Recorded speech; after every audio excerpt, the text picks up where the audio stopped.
OBC एकजुटीचा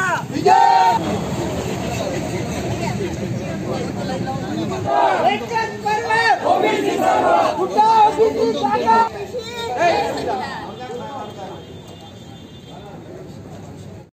जो OBC की बात करेगा वही देश में राज करेगा। आरक्षण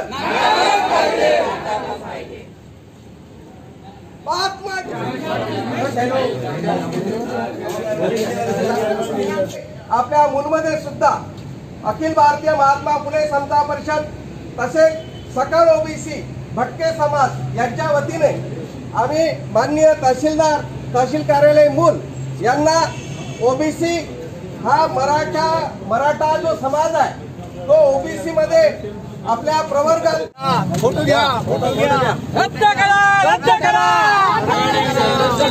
रद्द करा रद्द करा रद्द करा रद्द करा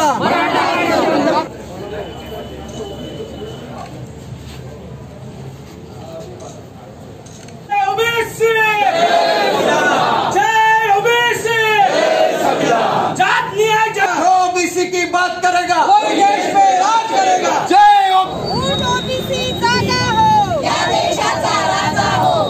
बोला सर, काय सांगाल?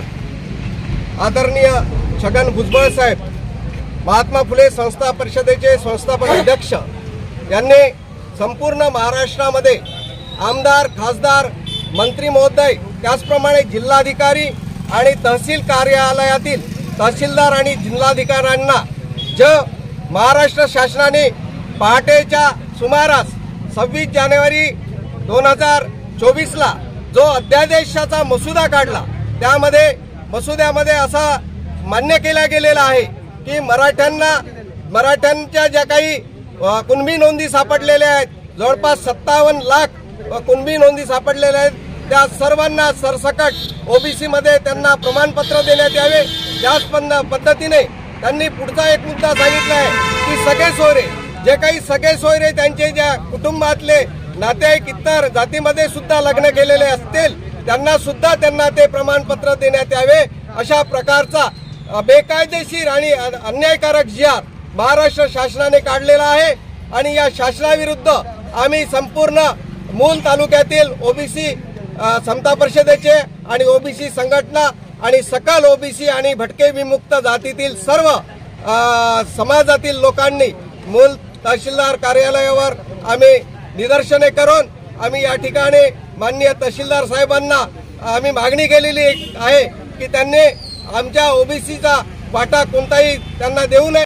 बोला। आमचे ओबीसी आधीच मागासवर्गीय म्हणून आहेतच, त्यात बेरोजगारी खूप वाढलेली आहे आणि इतके बेरोजगारी असताना त्यांना न्याय नाही मिळत असताना सुद्धा ओबीसीच्या भाकरीमध्ये मधली अर्धी भाकर ते मराठ्यांना देऊ इच्छितात।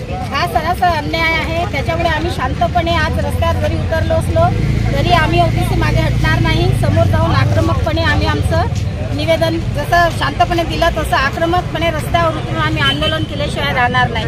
जसं मराठ्यांनी आपल्या हक्काची भाकर आमच्याकडून भाकर चिनली तसंच आम्ही पण सरकारला म्हणू इच्छितो की आम्ही ओबीसी आहोत, आमचा विचार नक्की करायला हवा आणि आम्ही त्याच्यासाठी नक्की सगळे एकजुटीने उभे राहू।